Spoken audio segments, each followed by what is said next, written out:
Today on Inspired Money.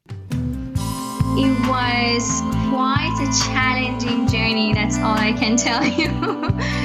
It was exciting and also scary because there were times that we were really running out of money, and even my personal account went to zero, and I'm not joking. I believe so many people may not even believe it, but that's really what happened. And I had some friends to really help me during this time, and all they were saying was, this is fascinating, it's incredible, just move forward and everything will be fine. And we did it. This is episode 137 with founder of Roybi, Elnaz Sarraf.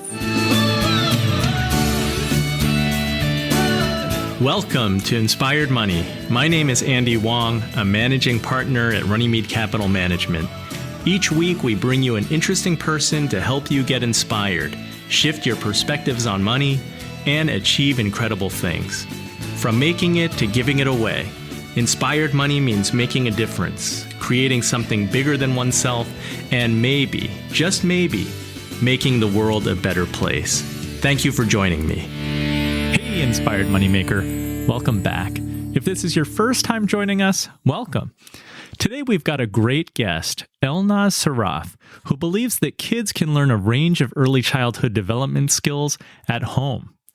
Imagine kids learning languages and STEM through an AI-powered robot that can personalize lessons. Parents can then get progress reports on their child's learning via an app. That's what Elnaz's company is attempting to do with its Roybi robot. A big thank you and shout out to entrepreneur Angel Jones from Inspired Money episode 101 for introducing us to Elnaz. In this episode, you'll learn how Elnaz has built an education technology company from the ground up in less than 3 years. This is a truly amazing story because she has raised significant money from investors with just an early prototype. The importance of making a positive impact on the world by helping children. Now let's get inspired with Elnaz Sarraf.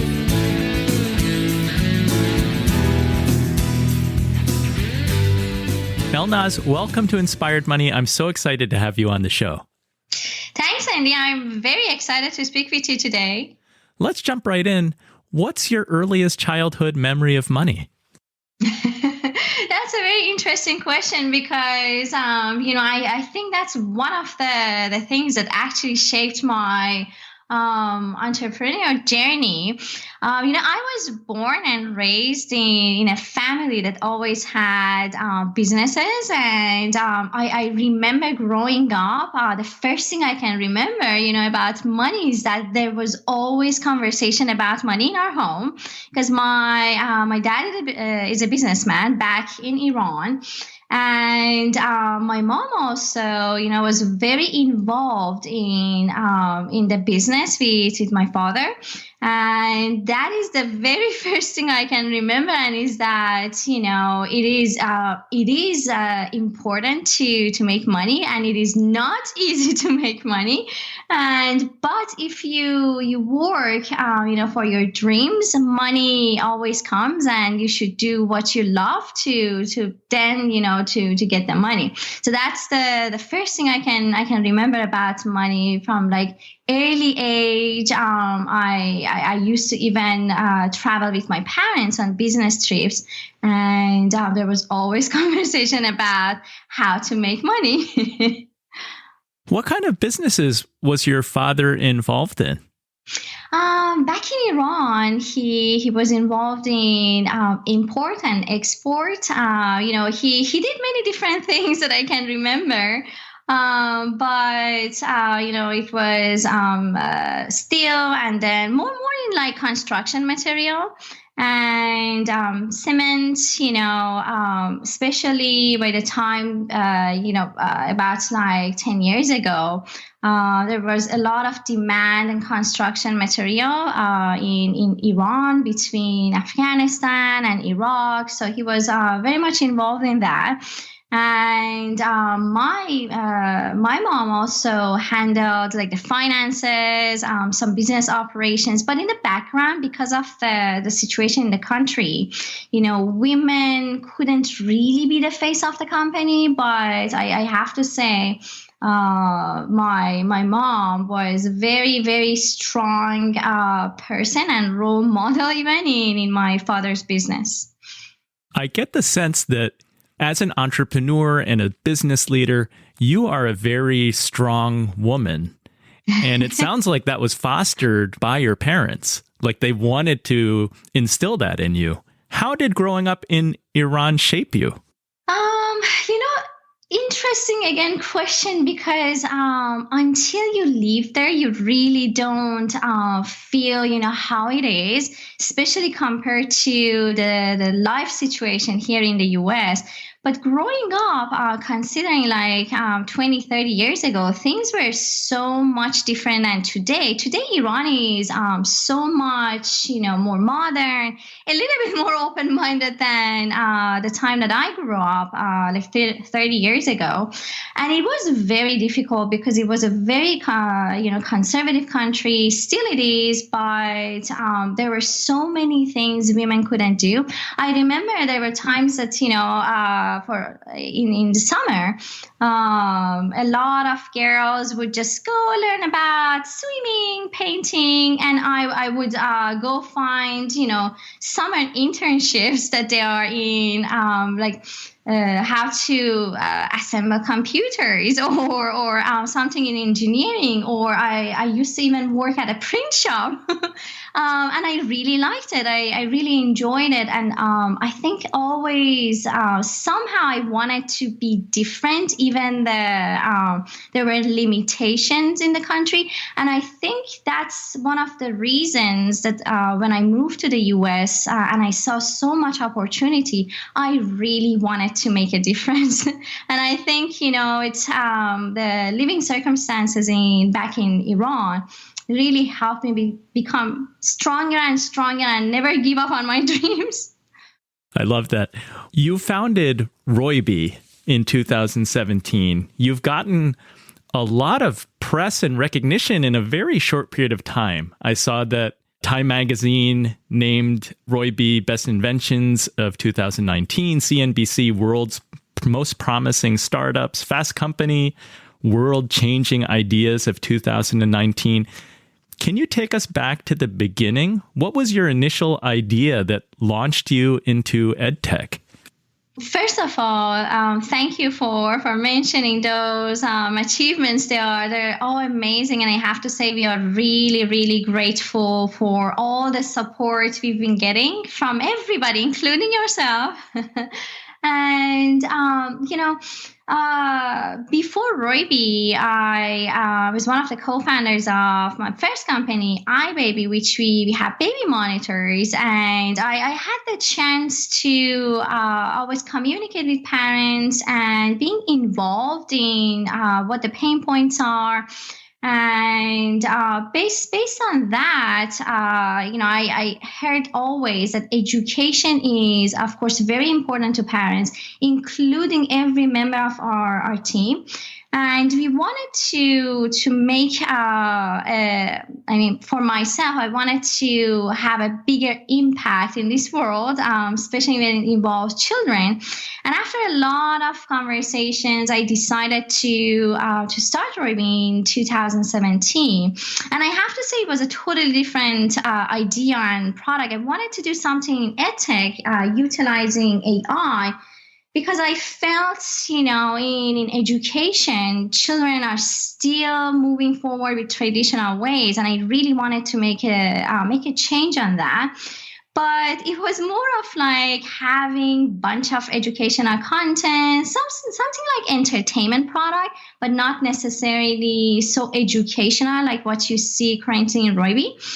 But after a lot of conversations, feedbacks, small focus groups, we really changed our direction. And I'm happy that we did that. Otherwise, we would have failed. we focused on language learning eventually because we believe if children can communicate, they can basically learn about any other skills they want to, and that really connects children, educator, and parents together. So that's how it's really got us started. So today you have a real product. I'm sure that you have a vision going into the future. So the product is going to evolve just as it has even from being an idea to where it is today.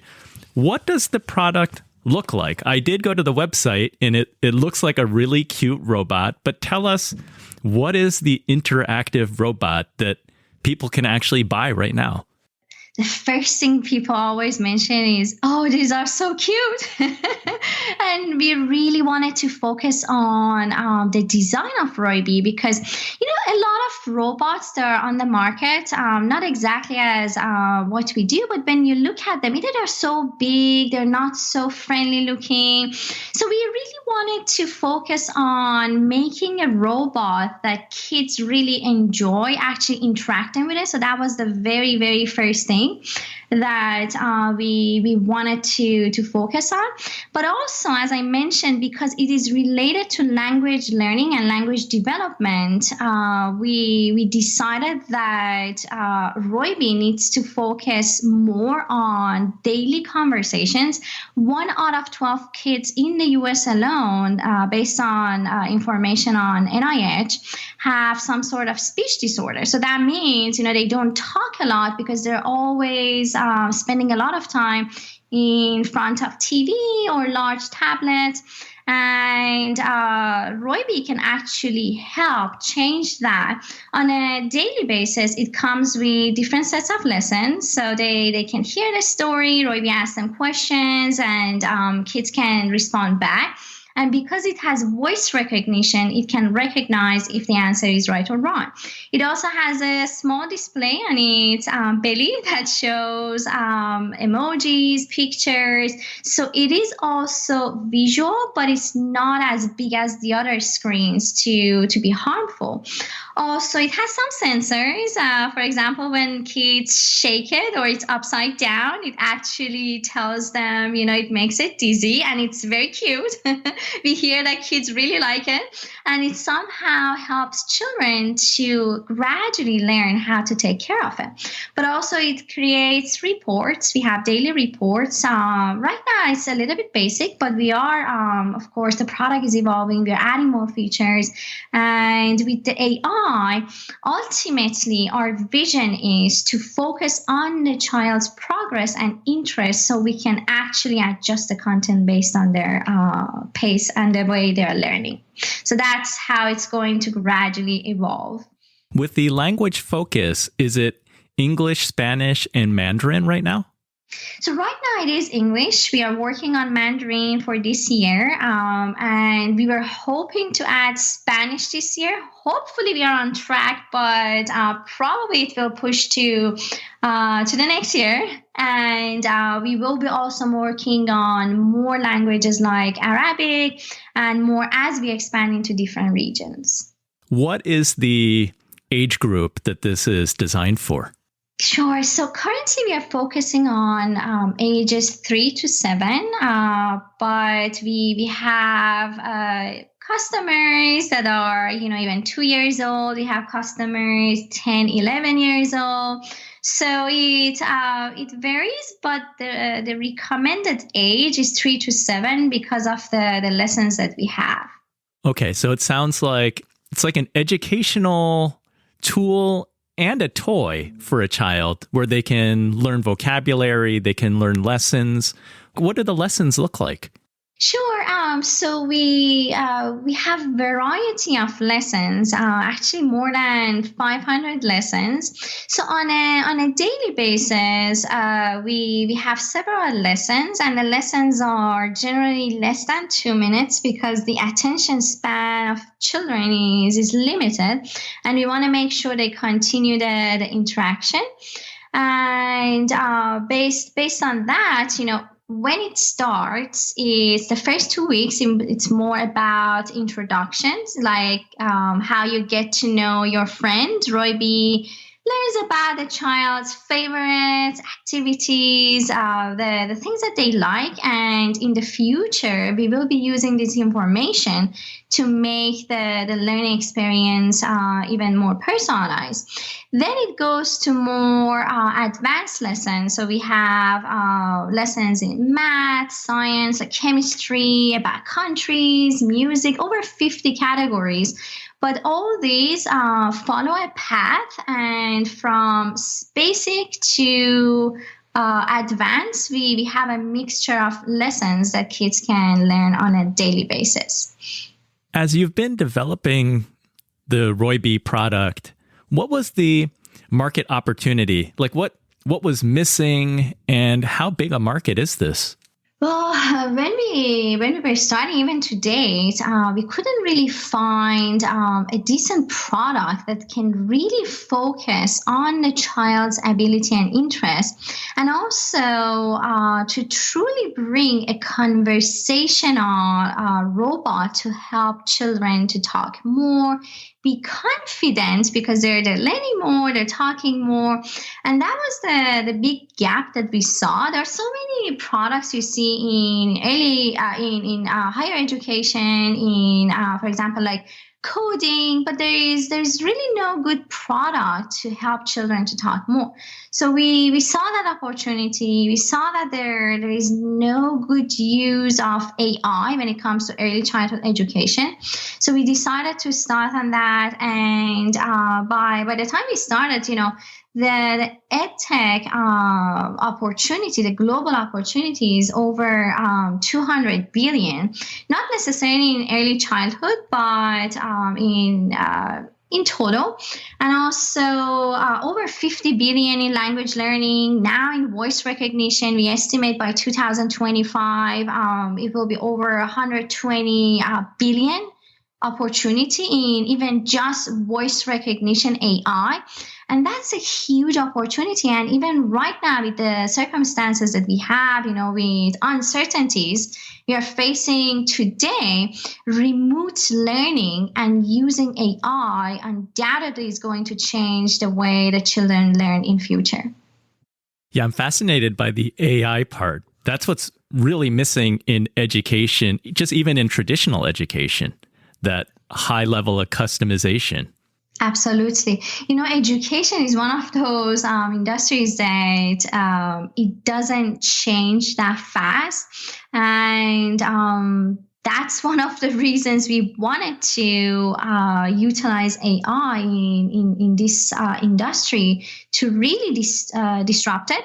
And the change starts from home, and we believe that as children learn with Roybi, they can also take their Roybi robots into classrooms and the gatherings and groups that they have. And that's going to gradually impact the way they learn even at school. Elnaz, I'm going to date myself. I grew up with this 2XL robot that used 8-track tapes. Do you know of this robot? No. I should look into it. Yeah, I grew up, there was this little robot. It was called 2XL. All the information was on 8-track tapes. So this was like before cassette tapes. I see. Yes, and it was games and sort of stories with a slant of education. It was entertainment, but sort of educational. So to me, it sounds like the Roybi robot is like 2XL, except on steroids. Utilizing AI, I'm sure it's going to be a lot more interactive. But it's good that you mentioned some entertainment and fun, because when it comes to learning and education, people feel it's there's a lot of pressure. It's sometimes boring. Kids don't want to learn. But what we really want to do is to bring this technology out to add a lot of fun into it, because because children learn much better by playing than just, sitting around in the classroom all day or just being constantly doing homeworks. And this is what we've seen and learned through the Finnish education system. We work with Finland, actually, which is the number one education system in the world. And we are gradually implementing that strategy into Roybi as well to really make the experience different for them. So learning should be definitely fun too. Coming up, the size of the edtech market, AI, fundraising through friends, accelerators, crowdfunding, and a seed round. All that and more right after this short break.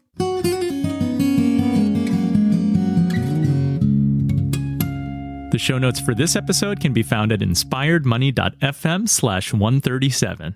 If you're listening in your car or wherever you are, check the show notes if you want to learn more about Elnaz, Roybi, and other things mentioned in this episode. It's time for the Runnymede Money Tip of the Week. As of this recording, we just finished our 4th week of stay-at-home here in New Jersey. For our kids, that's been 3 weeks of schooling at home, plus a week of spring break. I'm going to state the obvious. This is a crazy time. One of the things that blows my mind is that this is such a global event. Whether I talk to my friend in Italy or Hawaii, we're all sharing the same experience. I mentioned Angel Jones, who introduced us to Elnaz. Angel lives on the island of Trinidad. Same experience. I spoke to someone in the Philippines. Well, you get the idea. So where are you? How are you doing? Go to inspiredmoney.fm/Andy to send me a note or email me at firm, that's FIRM, at runnymede.com, RUNNYMEDE.com. I really want to hear how you're doing. If you have kids or know someone who does, I found really cool financial lessons for kids on the Consumer Financial Protection Bureau website, consumerfinance.gov. I'll leave a link in the show notes. There are several educational activities for kids ages 3 to 18. One example is called Using Idioms to Promote Savings, and this one's for kids ages 6 to 12. In this exercise, you choose one of 6 idioms to discuss. Saving for a rainy day, a penny saved is a penny earned, the best things in life are free, a fool and his money are soon parted, money doesn't grow on trees, money is the root of all evil. There's a student materials book and a teacher's guide. These are really great activities to talk money topics with children, to encourage better relationships with money, develop better money habits, and make better life choices. I hope that you'll check it out and find it useful. As we repeatedly hear on this podcast, the earlier that we start good money habits, the better off we'll be. That's the Runnymede Money Tip of the Week.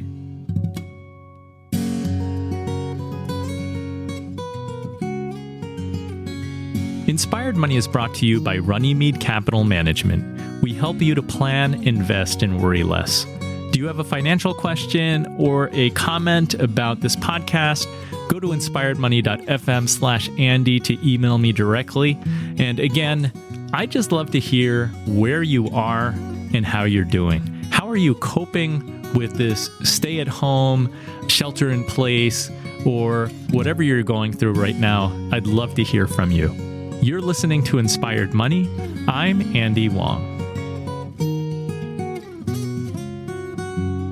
So it sounds like right now, children can use this really to help their language development, to learn different things, to be entertained. What is the STEM lesson or aspect to Roybi? When we say STEM these days, a lot of people actually think it's just coding, but that's really not what STEM is all about, because it's a combination of math, engineering, science. We don't have lessons in coding, but we do have lessons that help children to learn how to count. It's about counting money. They learn about currencies, even a little bit in finance. The lessons are not complicated, but they are in levels that get kids excited about for example, math, and which is a subject not so many kids like it. And when it comes to STEM, we add basic information, but making it fun. For example, the little kids learn how to count by their favorite things like animals or even objects. And that's how we go about STEM, or like talking about, for example, chemistry. We make it a fun, interactive experience. And we believe that's going to be pretty helpful in their learning experience. Let's talk money, because it seems like you've had a whirlwind 2.5 years with Roybi as a company. You started with zero. Literally, yes. Yes, started with my own money, and it wasn't that much. And it was quite a challenging journey. That's all I can tell you. It was exciting and also scary, because there were times that we were really running out of money. And even my personal account went to zero, and I'm not joking. I believe so many people may not even believe it, but that's really what happened. And I had some friends to really help me during this time, and all they were saying was, "This is fascinating. It's incredible. Just move forward, and everything will be fine." And we did it. In those early days, or in that early stage, how were you spending your money? And tell us about that moment when you looked at your bank account and saw a number that you did not want to see. Yes, you have to keep looking at your bank account almost every day, but you can't really control how, it's changing. Of course, it could go up, it can come down, things change. But it was quite interesting. We really try to focus on only spending the fund on really necessary items. And I have to say, the team members, they were very, very understanding that this is a startup still shaping. So the expectations weren't that high in terms of return in the beginning. So that really helped us to move forward. But I had those scary moments too, that we were talking to investors. It was taking so long, and I also had limited amount, of funding. And I do remember that when really my personal account went to zero, I was really scared, and I cannot really put it in words how I felt. But I knew that I have to move forward. So I started calling friends and say, "Hey, can you help?" And that was the first time in my life that I actually called my friends to help me financially, because it was a strange moment, I thought, but it actually helped me to realize that people are really there to help. We need to ask, and we need to believe in what we're doing, and things will change. And I remember when I called one of my friends to help me, about 3 weeks after that, we got our very first investment check. And that was amazing. You've done some really creative things, because I understand that you've used crowdsourcing. You've been involved in some accelerator programs. You mentioned Finland earlier. Tell us about how you, as a founder, from the scary time of looking at your bank account and it's dangerously low and you're feeling scared, like, how do you know where to go? I think it's just really believing in yourself and your team, and the vision that you have. It wasn't a specific formula or something special. I would say it was really about persistence. and believing that what you are doing is the right thing. But I always say there are billions of people in the world, and finding your first investor to really believe in your mission is not going to be that easy. But it is something that I'd say, we changed a lot of things to get to this point. I'm not saying we didn't evolve. We actually did. I think we have over like at least 30 versions of our pitch deck.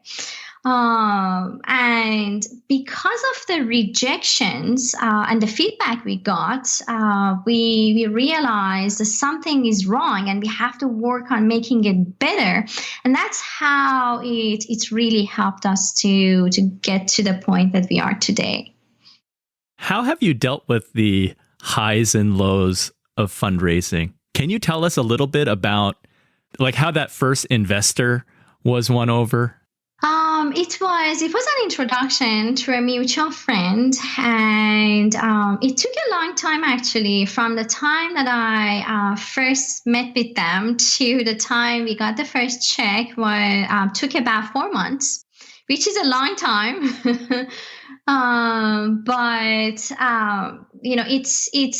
It wasn't easy, I would say, because the investors, especially the ones that they come first, they take the highest risk. And they have a lot of questions. A lot of times they don't even, invest immediately. They want to see the trend, how you even dealing with ups and downs, as you just mentioned. And what we did was that even though it was really, really hard time, I continued updating them. Because they didn't say no. They said they are interested, but they're still looking into it. But I continued sending updates about the progress, even like small things.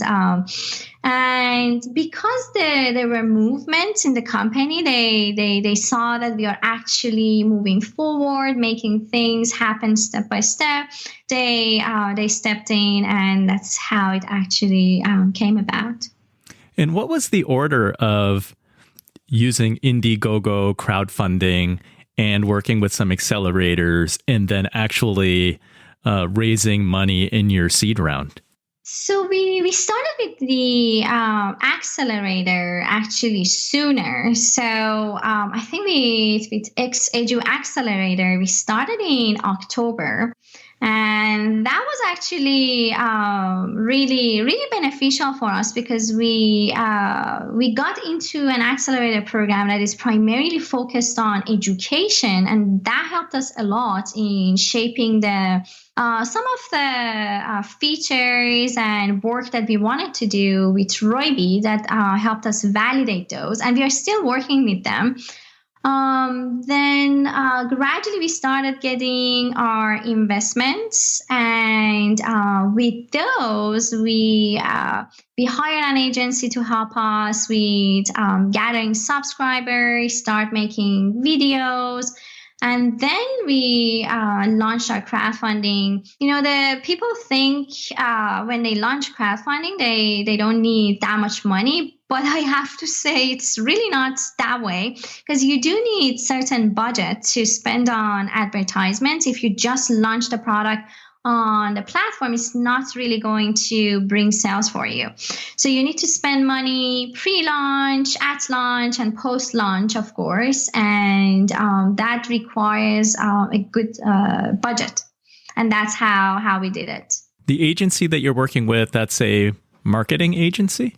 Advertisements, yes. Okay. And tell us about your seed round, because I understand that initially you were shooting for maybe $1 million, but you did significantly better than that. Yes, it is interesting. But I think when people see the opportunity and they see the progress, they get excited, and they would probably offer you something that you are not expecting. But yes, initially we were raising 1 million, and ultimately after the 1 million fund, we had to again raise more funding, because when you have a hardware company, you use a lot of capital. So it's very different than a software company. So when we were talking with our investors and going through the forecast, the needs of the company, one of the investors said, hey, you do need this capital anyway. So instead of wasting money going back and forth and then going after other investors, I can finance it for you. So let's talk. And that really made sense.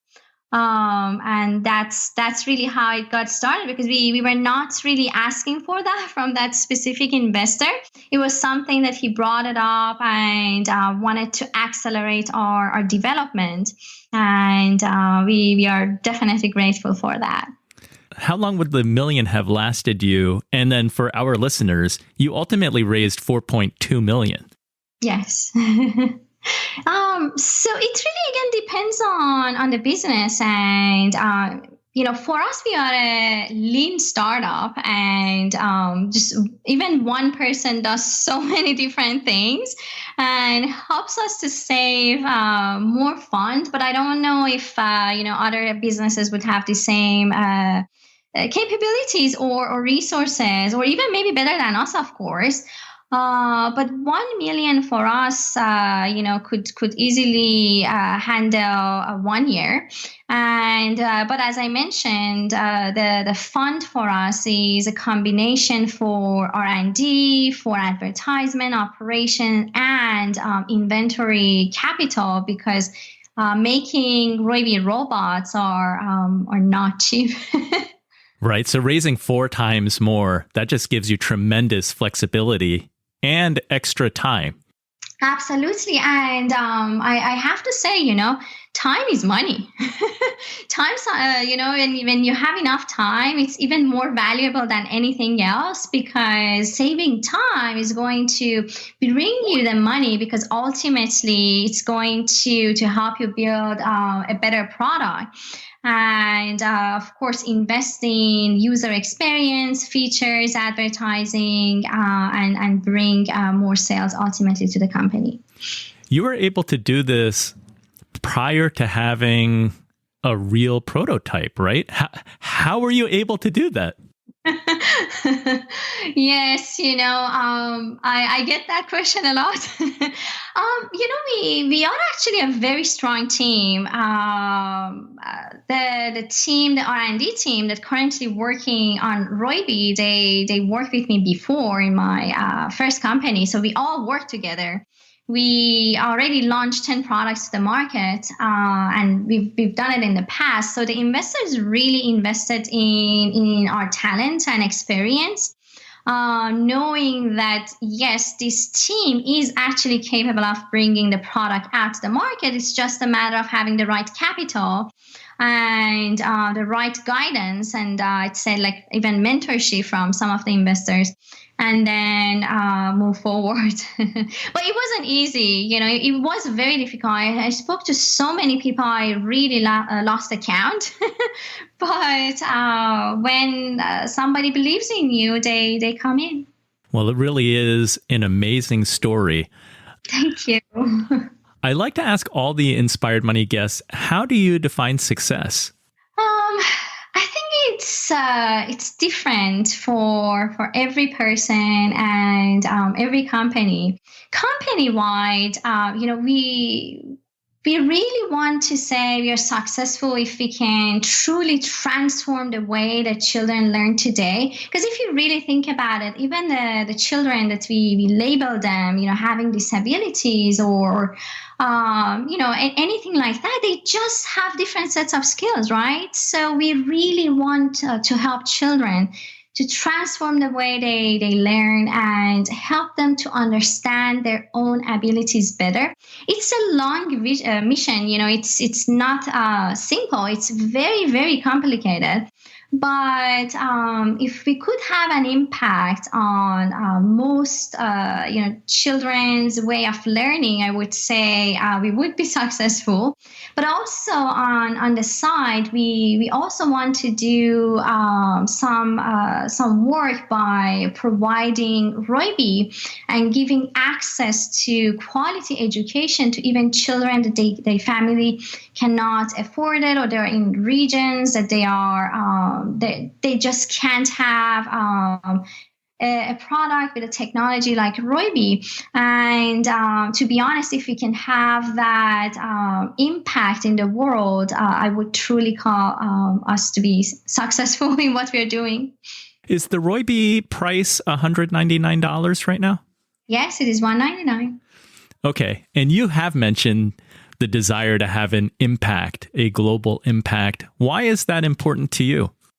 It is also I think it's a personal mission as well, and we believe that the most powerful way to change the world starts with our children, right? So if we can help them to learn better and learn more skills, and make them ready for future success, for a future that is actually very different than ours, and even the way that we learned.